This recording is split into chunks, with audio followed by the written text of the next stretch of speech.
Moon classes by manager sir में आपका स्वागत है। Class 12 English poet and pancakes third part short answer type question में question number 13 देखते हैं। Why did the lawyer lose his job? वकील ने अपना जॉब कैसे खोया? लिख लेंगे like so many of those, मतलब उन लोगों के समान ही। Who were close to the boss, जो कि मतलब बॉस के नज़दीकी रहा करते थे। Lawyer was allowed like so many of those, मतलब उन्हीं लोगों की भांति। Who were close to the boss, जो कि मतलब बॉस के नज़दीक रहा करते थे।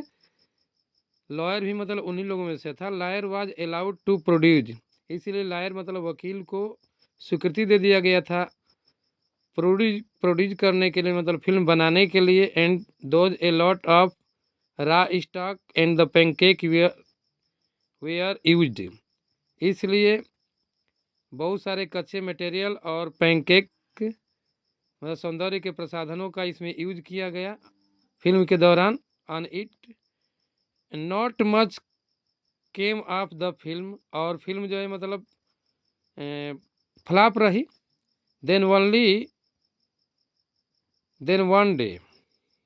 Then one day the boss close down the story department, और तब जो है बॉस ने क्लोज कर दिया, मतलब बंद कर दिया स्टोरी डिपार्टमेंट को। 10 लॉयर लॉस्ट हिज जॉब, इस तरह से लॉयर ने मतलब अपना जॉब खोया, क्योंकि स्टोरी डिपार्टमेंट में ही लॉयर रहता था, वकील रहता था। अगला क्वेश्चन है व्हाट इज द कम्युनिज्म? साम्यवाद क्या है? How was it seen in the Gemini studios, और जेमिनी स्टूडियोज में यह कैसे देखा जाता था? आंसर है communism is the political system. Communism एक साम्यवाद एक जो है राजनीतिक सिस्टम है जिसके इन विच द स्टेट ओन्स, जिसमें स्वयं का शासन होता था। Control all factories and farms, जिसमें सभी फैक्ट्रियों और फार्म को नियंत्रित किया जाता था, उनकी सेवाओं का etc। And aims to treat, और कम्युनिज्म का जो साम्यवाद का जो उद्देश्य होता था एवरीवन इक्वली, मतलब सभी लोगों को मतलब समान रूप से व्यवहार किया जाए, समान रूप से व्यवहार किया जाए, ट्रीट किया जाए।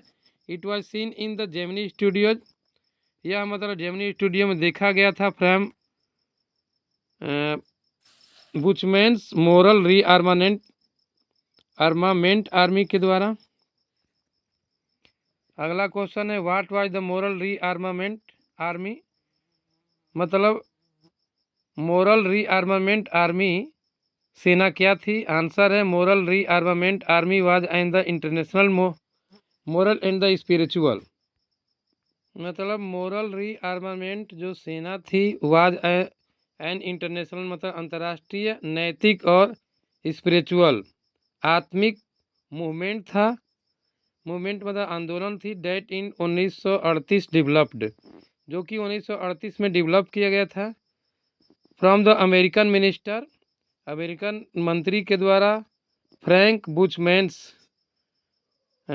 ऑक्सफोर्ड ग्रुप, मतलब फ्रेंच बुचमैन्स के ऑक्सफोर्ड ग्रुप के द्वारा विकसित किया गया था, इसको डेवलप किया गया था। क्वेश्चन नंबर 16 है who was the another visitor at the Gemini Studios? Gemini studios में कौन दूसरा विजिटर था, मतलब आगंतुक था, देखने वाला था? Who why was he welcomed, और उसका स्वागत क्यों किया गया? तो आंसर लिख लेंगे Stephen Spender was the another visitor at the Gemini Studios. Gemini Studios के अंतर्गत स्टीफन स्पेंडर क्या था? दूसरा विजिटर था, आगंतुक था। He was a post and editor from the England, मतलब वह एक ब्रिटिश का, अंग्रेजों का एक कवि था और एडिटर था, संपादक था। उसका वेलकम क्यों किया गया, इसको आगे देख लेते हैं। ही वाज वेलकम्ड बिकॉज, उसका स्वागत किया गया क्योंकि he is and the editor, वह मतलब एक संपादक था, एडिटर था। एंड बॉस मिस्टर बासन was also the popular editor, क्योंकि मिस्टर बासन भी मतलब एक जो है पॉपुलर सुप्रसिद्ध मतलब एडिटर थे, संपादक थे, इसलिए उन्होंने वेलकम किया उसका। क्वेश्चन नंबर 17 है आगे। Why did the visit of the English poet remain an unexplained mystery. मतलब वाई डिड मतलब क्यों जो है विजिट मतलब आगमन ऑफ द इंग्लिश पोएट, अंग्रेज कवि का आगमन जो है रिमेन एंड द अनएक्सप्लेन्ड माइस्ट्री रहस्य। मतलब अंग्रेज का आना, अंग्रेज कवि का जेमिनी स्टूडियो में आना एक अस्पष्टीकृत रहस्य क्यों बनकर रह गया। तो इसका आंसर लिख लेंगे, since no one could decipher his identity.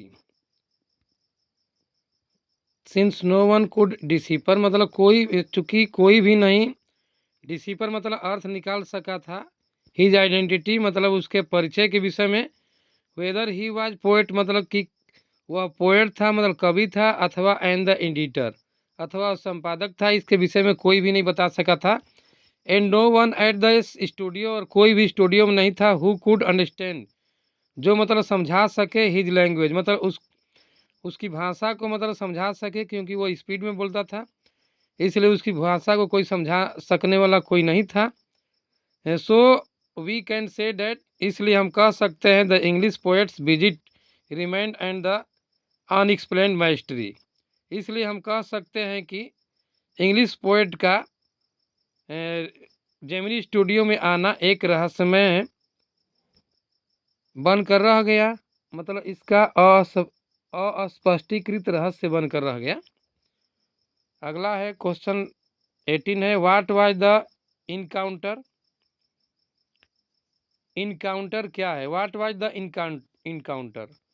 इसका आंसर लिख लेंगे, the encounter was the British periodical. मतलब इनकाउंटर एक ब्रिटिश पत्रिका थी। स्टीफन